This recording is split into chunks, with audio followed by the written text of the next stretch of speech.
Bismillahirrahmanirrahim. Assalamualaikum warahmatullahi wabarakatuh. Innal hamdalillah nahmaduhu wa nasta'inuhu wa nastaghfiruh wa na'udzubillahi min syururi anfusina wa min sayyiati a'malina may yahdihillahu fala mudhillalah wa may yudlilhu fala hadiyalah amma ba'du. Ya ayyuhalladzina ittaqu rabbakumul ladzi khalaqakum min nafsin wahidah wa batsa minhuma rijalan katsiran wa nisaa'a wattaqullaha alladzina tasaaluna bihi wal arham innallaha kana 'alaikum raqiba. Pertama-tama dan yang paling utama, marilah senantiasa kita panjatkan puji syukur kita kehadirat Allah Subhanahu wa taala yang mana berkat limpahan nikmat dan karunia-Nya kita masih dapat melaksanakan pembelajaran daring integrasi filosofi pada saat ini dengan keadaan sehat walafiat tanpa kurang satu apapun, amin ya robbal alamin. Kedua kalinya salawat teriring salam semoga tetap tercurahkan kepada baginda kita Nabi Agung Muhammad Sallallahu Alaihi Wasallam, yang mana berkat perjuangan beliau, berkat kegigihan beliau membawakan kita agama rahmatan lil alamin yang sampai saat ini kita rasakan.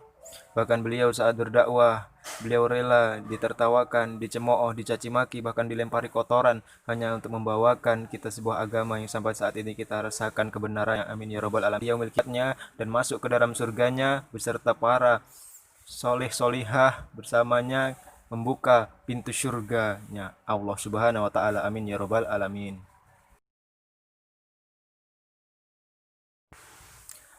Baik, kami akan memperkenalkan anggota kelompok kami terlebih dahulu. Yang pertama adalah saya sendiri, Muhammad Ahdan Fahroji.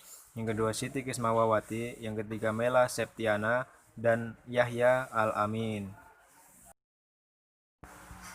Dan dengan materi pokok yang akan kita bahas saat ini adalah Al-Quran dan ilmu pengetahuan dalam surat Al-Alaq ayat 1 sampai dengan 5. Selanjutnya adalah Al-Quran dan ilmu pengetahuan.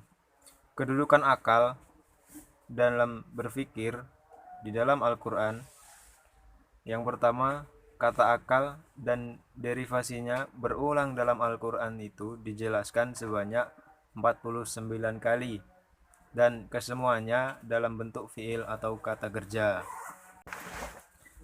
Yang kedua, Al-Quran itu mendorong mukmin untuk selalu bertafakur tentang 3 hal pokok. Yang pertama, bertafakur dalam aspek material atau maddi, seperti memikirkan langit, memikirkan bumi, hujan, dan pergantian siang dan malam, dan banyak contoh lainnya. Yang kedua, bertafakur dalam aspek immaterial atau dalam bentuk maknawi, seperti tentang kebahagiaan kehidupan rumah tangga. Dan yang selanjutnya yaitu bertafakur terhadap ayat-ayat Al-Quran. Jadi kita harus bertafakur itu sama dengan merenungkan. Jadi kita bertafakur itu merenungi ayat-ayat dalam Al-Quran. Selanjutnya yang ketiga adalah Al-Quran itu adalah kitab suci yang sejalan dengan tuntunan akal sehat. Bahkan Al-Quran membuka ruang begitu lebar dari akal dan berpikir. Jadi ketika kita itu berpikir berdasarkan Al-Quran, maka akan sejalan dengan akal sehat kita, bahkan membuka pemikiran yang lebih luas mengenai akal dan pemikiran-pemikiran. Dan yang terakhir yaitu Al-Quran memperkenalkan beragam gaya berpikir, mendorong mukmin memaksimalkan potensi akal yang Allah karuniakan kepada manusia. Jadi kita berpikir menurut Al-Quran itu kita akan memenuhi beragam gaya berpikir, dan yang akan mendorong mukmin memaksimalkan potensi akal yang Allah karuniakan kepada kita. Islam dan ilmu pengetahuan, yaitu suatu sistem dari berbagai pengetahuan yang masing-masing didapatkan sebagai hasil pemeriksaan sebagai upaya mengorganisasikan dan mensistemkan common sense berasal dari pengalaman, pengamatan dalam kehidupan sehari-hari. Sifat penting dalam Al-Quran yaitu adalah utuh. Sifat dalam Al-Quran itu utuh dan holistik.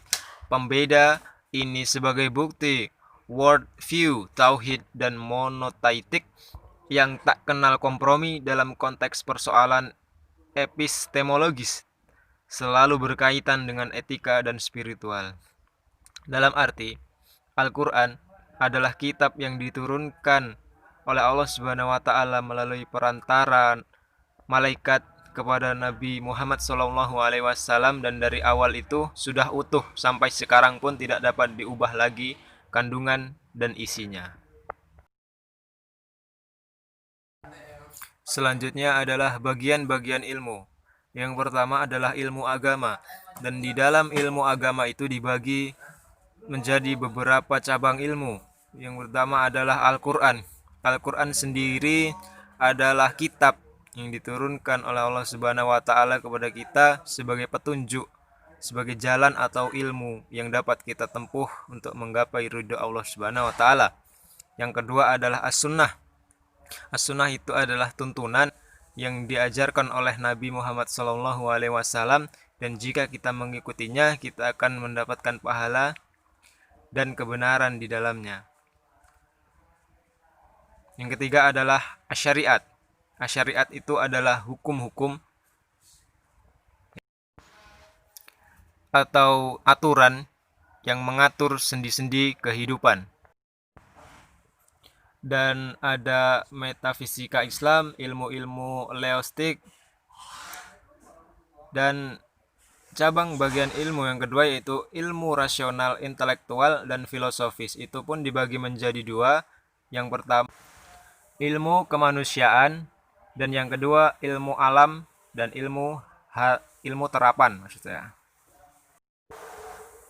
Terima kasih. Sekian penjelasan dari kelompok kami. Sekiranya ada kesalahan dalam bertutur kata, kami mohon maaf dan kami mohon ampun kepada Allah Subhanahu wa Ta'ala, karena sejatinya manusia itu tidak luput dari kesalahan. Baiklah, saya akhiri. Wassalamualaikum warahmatullahi wabarakatuh.